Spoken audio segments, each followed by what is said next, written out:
Welcome class, this is chapter 8 in Biodiversity Conservation, and after this chapter you'll have your next lecture exam. We're going to start by talking about the California condor. Its decline in the past has been due to human activities.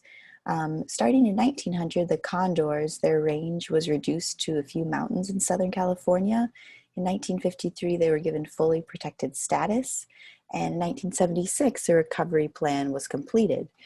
So this is the California condor. They have a wingspan of about 8 feet across. The last remaining condor in the wild was captured. There were 27 in captivity, and then they began to breed these condors and then release the bred birds to try to increase the population back into the wild. So here's a look at the breeding condors. And that's where they are. And again, they originate in Southern California. So you might see them in some of the parks around here. This is a great video on the California condors, and I always would include you to download the PowerPoints and watch those videos too for a little more supplemental information. So biodiversity is the variety of life in all forms, combinations, and its organization. There's different types of biodiversity that you can see listed there. Landscape biodiversity is where the variety and abundance of species from place to place. Its pattern is driven by the gradual change in environmental factors and any history of local disturbance. So here's a look at the landscape biodiversity and how it'll change depending on what part of the hill it's located in. This is a look at a salamander and how the biodiversity of salamanders will range depending on where they're located. This is showing trees on a hill, and again showing how their biodiversity ranges depending on where they're located on that hill. Community biodiversity is the number of species, their relative abundance, and the arrangement in space. We talk about species richness and species evenness. Species richness is the total number of species in an area, whereas species evenness is the relative abundance of the species in a community.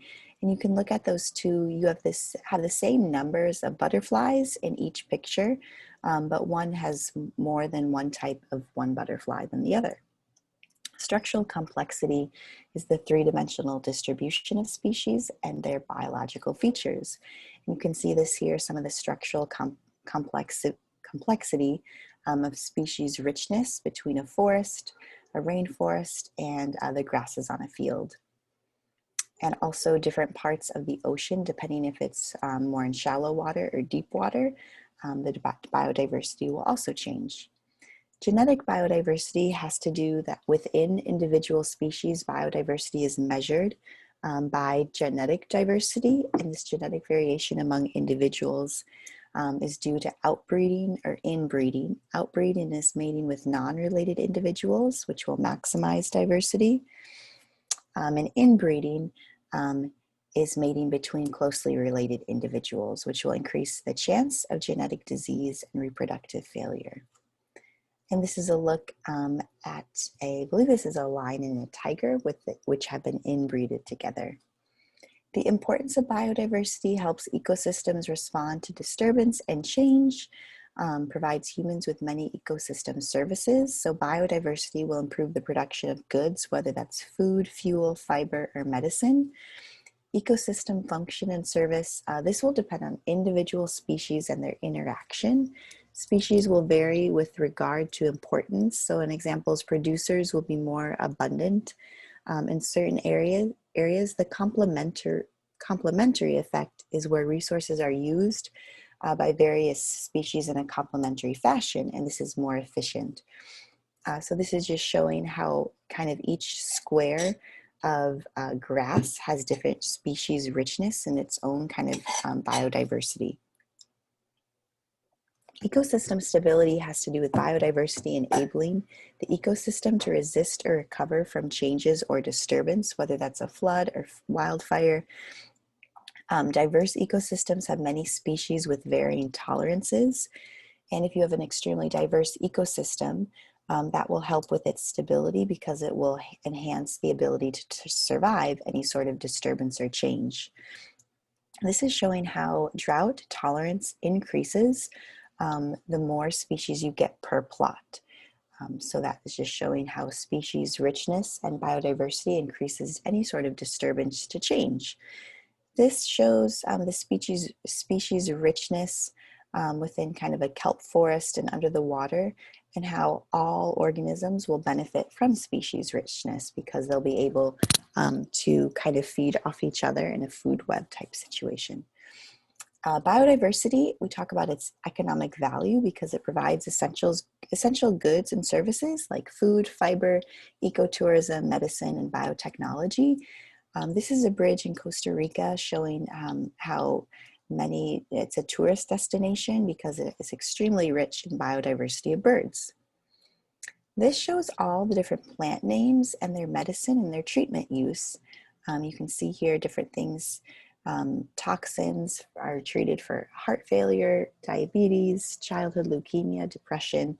So we get a lot of medicines from these plants as well. The Earth supports about 7 to 15 million species of eukaryotes. Only 10 to 20% have been described or discovered. Terrestrial, over 80% of them are animals, most of them are insects. And in the marine, about 50% are algae. So we can map species richness. The number of species and biomes will decrease with the distance from the equator, which makes sense. The rainforests and areas around the equator of the world will have more species richness. And the global pattern is based on their net primary production, past disturbance, habitat gradients, and ecosystems and complexity. This is showing just how the species richness decreases as you get further away from the equator. So here we have a rainforest around the equator, and as we get further away from the equator, you can see there's less vegetation. The Catalogue of Life was established in 2001, and this listed about 1.6 species in 2016. Again, we're constantly discovering new species, new eukaryotes. Usually they are in water bodies. And this is an example of a new species recently found in the marine or aquatic habitat. Biodiversity hotspots are large numbers of endemic species, and an endemic is a native or restricted to a habitat. So this is called a hotspot. Human actions can threaten these habitats, and the Conservation International tries to use biodiversity hotspots, these areas of native species, to prioritize activities. And these are where hotspots are located around the world. Again, some are located in the water or around reef areas. And again, these are hotspots. So these are areas of endemic species, meaning they are native to that area. Biodiversity varies among ecological communities. And these are some of the variances that we'll go through. Habitat diversity, a greater habitat diversity supports more species. Varying topography, which is different levels of elevation like mountains, rivers, valleys, will create differing habitats, which will allow for more diverse species. And the habitat complexity will support more niches, which will allow for greater species diversity. So this is showing an abandoned sunken ship, but how it's actually giving a really diverse location for many different species to live in, from the plankton and algae that are growing on it to the fish that live in or near it. Species will interact, they will compete. Predators will prey species. Our prey species cannot become dominant to exclude competitors. Herbivores will drive adaptation and increase the diversity of plants. And this is just a look how all sorts of predators will exist in the same sort of habitat. The circle of life if you're a Lion King fan. This is just showing how the distance from the parent tree, as that increases, the number of seeds dispersed or seedlings surviving will increase.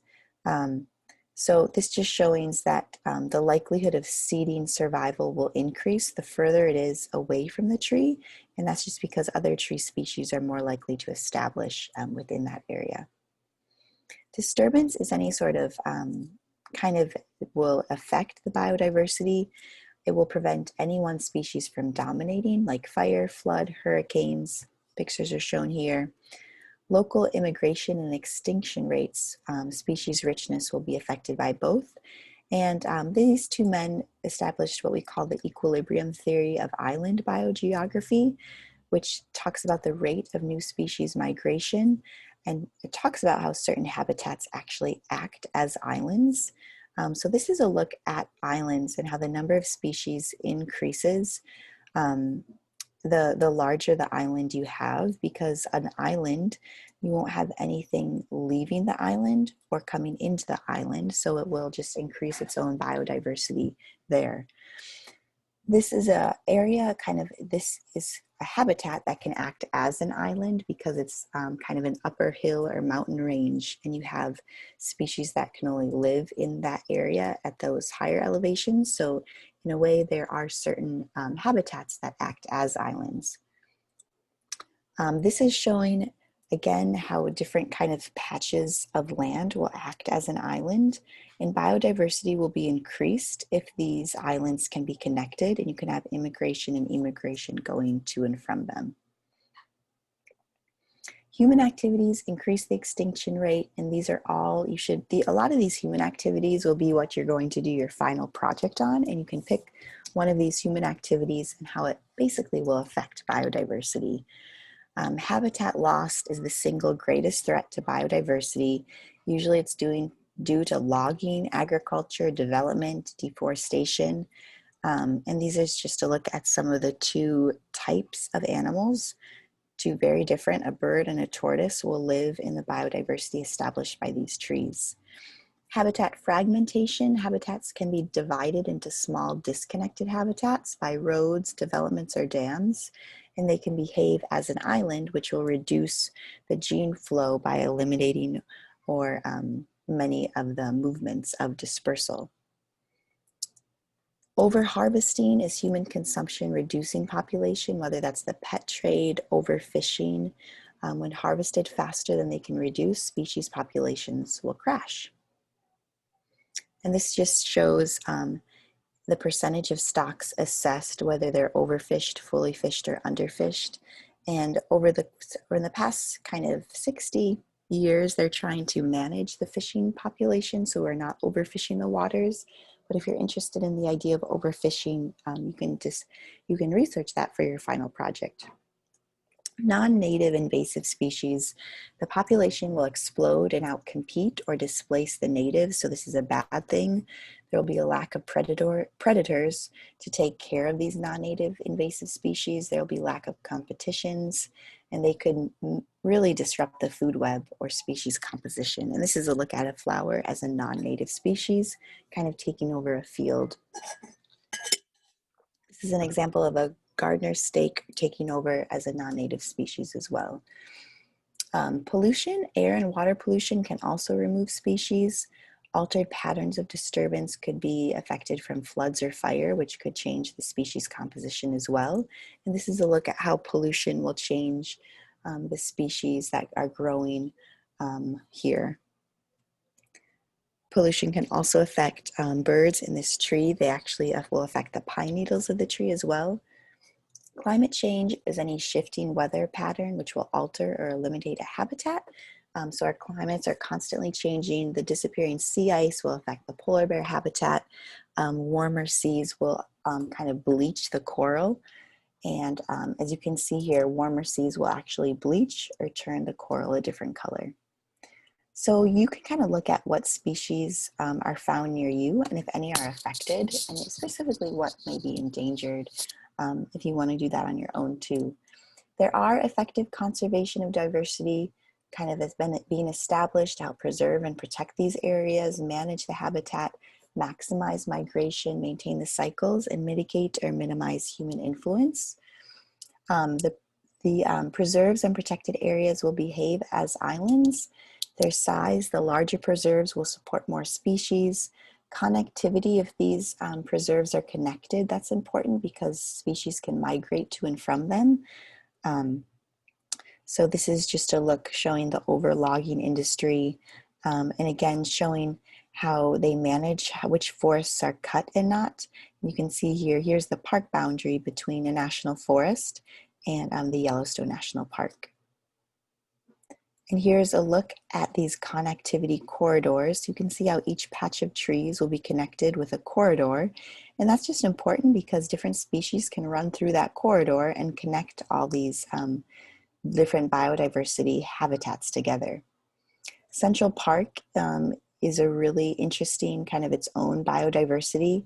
It's not necessarily the best preserved because it's completely cut off and doesn't really have any corridors connecting it to another habitat. But things can still thrive in it, and because it is so large, you can have great biodiversity there too. This is a look at how human impacts, just showing how elephants, their habitat might be impacted if humans are living next to them. Managing populations of individual species will require restoration and maintenance of healthy populations. And I'll let you guys read through that. An umbrella species is a species whose protection will protect other species that require a similar habitat to that. This is a look at, I think this is a mink being released after it was being bred to try to increase its numbers as well. This is also a species that it's an umbrella species. By protecting this species of cheetah, it will protect the species around it as well because you're protecting its habitat. National parks and wilderness areas. The park system sets a very high standard for managing the biodiversity. It's established to protect habitats and preserve it for human use. So this is the National Park System. This is the entrance to Yellowstone for the benefit and enjoyment of the people. So to try to preserve the land for both species and human use, but as trying not to have overuse. So whatever you carry into your national park, just carry out. Here's kind of different bureaus: land management, Forest Service, Wilderness, National Park Service, Wilderness, located throughout the country. And you can see how they are shown there. Different policies for conserving biodiversity. So different legislation is always going on to try to protect species. The Lacey Act prohibited trade in wildlife, fish, or plants to be taken illegally. The U.S. Fish and Wildlife Service was created to enforce the Lacey Act. And then we have an Endangered Species Act to help prohibit taking of endangered or threatened species. So here's a look at the endangered and threatened and then total of different groups of mammals, birds, reptiles, and then the grand total of whether it's an endangered or threatened species. So this is kind of a neat chart to look at. And again, you can kind of research what else is an endangered species on your own. Here's a bald eagle. Also kind of falls under that kind of threatened species, I believe, right now. Conservation on private land. Private land accounts for about 80% of the US area. There's efforts on private lands to kind of encourage private landowners, maybe to have some sort of incentive-based program or tax exemption to try to keep their land into sort of a conservation, maybe a land trust, so leave it to a preserve when the person living there dies. The Convention on International Trade in Endangered Species of Wild Fauna and Flora. This is another policy that helps to conserve different overhunting and collection of many plants and animals. The effectiveness is debatable because the black market still exists, but they're trying. This was a woman who has this kind of plume feather, which was actually taken from a species that is now extinct. These are rhino tusks, which are highly sought after, expensive. Economic incentives for conservation. Many hotspots are in poor developing nations. So for ecotourism, they sometimes will offer these poor developing nations a debt for nature swap, where some sort of international debt will be forgiven for the creation of a preserve or park in its place. Can landscape level conservation save one of Earth's last intact mountain ecosystems? So this is the Yellowstone to Yukon Conservation Initiative, and the goal is to pursue conservation strategies that would keep the corridors, preserves connected. And I'll let you read through their strategies for this, but I just want to show you the picture. So the Yellowstone to Yukon region is shown here. They're trying to keep this corridor all protected and connected together, just so that species can migrate from north to south without any boundaries in its place. And this is showing an example of this corridor, how they built kind of a bridge or a tunnel underneath it. So these biodiversity areas from the Yukon to Yellowstone would still be connected. Native American groups are also taken into account too, because they reside on a lot of these lands. And and I'll let you guys read through this. This is a great video to watch as well. That's the end of this slideshow. This takes us through the end of this module or unit, so you guys can fill out the study guide and get ready for your next test.